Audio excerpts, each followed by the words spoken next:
అని అంటున్నాం మనం. అవన్నీ ఆధారాలు అడిగితే చూపించాలి కదా. అంటే వాళ్ళకు కూడా తెలుసు.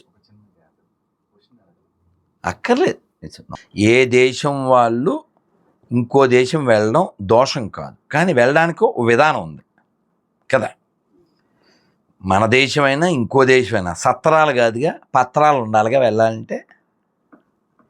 పత్రాలు లేకుండా వెళ్ళడానికి సత్రాలు కాదు. సత్రాల్లో కూడా ఇప్పుడు నువ్వు వెళ్తే, నువ్వు హోటల్కి వెళ్ళావు, రూమ్ ఇచ్చేస్తారా ఆధార్ కార్డు లేకుండా? మనం శ్రీలంక వెళ్ళాం, మాకు సిమ్ కార్డు కావాలి, వీసా పెట్టుకుని ఫోటో తీసుకుని అప్పుడు సిమ్ కార్డు ఇచ్చాడు. అది పద్ధతి, ఒక విధానం ఉండాలి కదా. సో కాబట్టి ఆ దేశంలో అక్రమంగా వెళ్ళినటువంటి భారతీయులు కావచ్చు, ఏ దేశం వాడు కావచ్చు, ఆ విషయంలో we should follow Trump to remove this కంపు from India. Non Indians should go out from India కదా. అక్రమంగా వచ్చినటువంటి వాడు ఈ దేశంలో ఎక్కడా ఉండకూడదు. కానీ దరిద్రం ఏంటి తెలుసా, ఈ హైదరాబాద్లో వాళ్ళ కాలనీ ఉంది, వాళ్ళతో వాలీబాల్.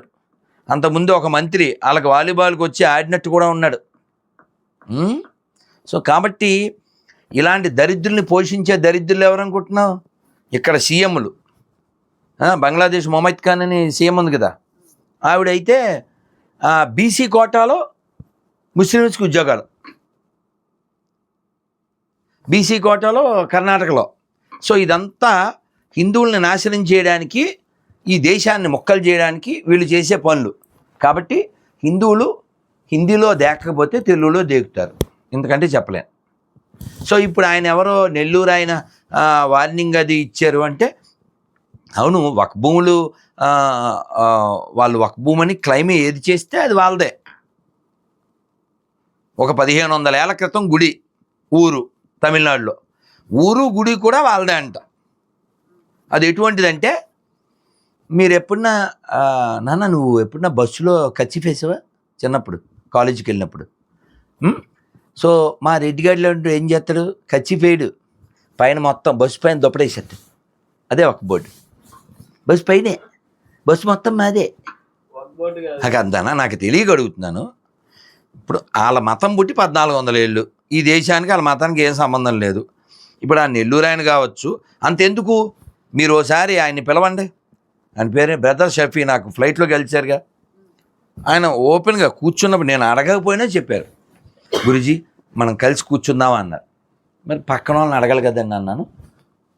ఆయనే అడిగారు పాపం. అతను వెనక్కి వెళ్ళాడు, కూర్చున్నాం, ఆయనే చెప్పాడు. మీరు ఆ వీడియోలు కూడా చూడొచ్చు. మేము ఇప్పుడు ముస్లింను, మా నాన్న ముస్లిం, 4 తరాలు వెనక్కి వెళ్తే మేము హిందువులమేగా. ఇదే ప్రశ్న మళ్ళీ ఎవరో ఇంటర్వ్యూ ఆయన్ని చేస్తూ, ఏమన్నా రాధామోహన్ దాస్ గారు ఇలా అంటున్నారు, ఇక్కడ ఎవరో ముస్లింలు క్రైస్తవులు లేరని అంటున్నారు, ఆయన మాట మీరేమంటారు? అవును నిజమేగా అని చెప్పింది నిజమేగా అన్నాడు. కానీ దురదృష్టం ఏంటి తెలుసా, వీళ్ళని అంటే ఇక్కడ ఉండేటువంటి ముస్లిమ్స్ని అరబ్ వాళ్ళు ఎవరు పెళ్లి చేసుకోరు. They never consider Indian or Bangladesh Pakistan Muslims as Muslims. కావాలితే వాళ్ళని అడగండి, ఎందుకంటే they are all converted, they are not originals. అది వాళ్ళ భావన, అది వాళ్ళ భావన. ఎవరన్నా కామెంట్లో మళ్ళీ రిప్లై ఇవ్వచ్చు నా దోషం ఉంటే, ఓకే. అలాగే ఇక్కడ క్రిస్టియన్స్ అనబడే వాళ్ళు కూడా క్రిస్టియన్స్ కాదు, ఇక్కడ ముస్లిమ్స్ కూడా ముస్లిమ్స్ కాదు. ఓన్లీ బ్రదర్ షఫీ చెప్పలే,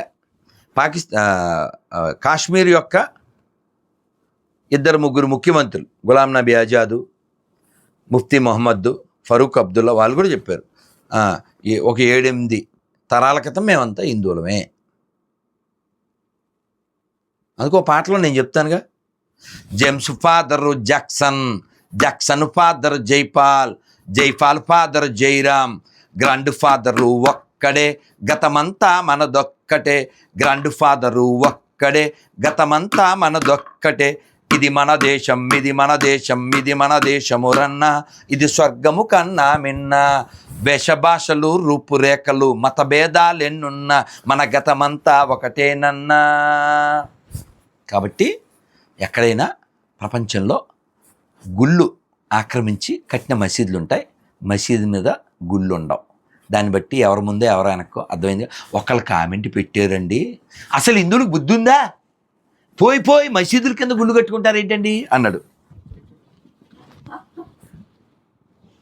ఇదొకటి చాలదా? కాబట్టి నిజాయితీగా బతుకండి. ఓ పుస్తకం కోసం ప్రపంచాన్ని పాడు చేయి, అది ఏ పుస్తకమైనా సరే. ఉన్న కొన్నాళ్ళు ఎవరికి హాని చేయకుండా మహాభారతం చివరిలో చెప్పారు. వినాయకుడు అడిగాడు, ఇంత రాయించావు నాతోను, 2 ముక్కల్లో చెప్పు దీని సారం అన్నాడు వ్యాసుల వారిని.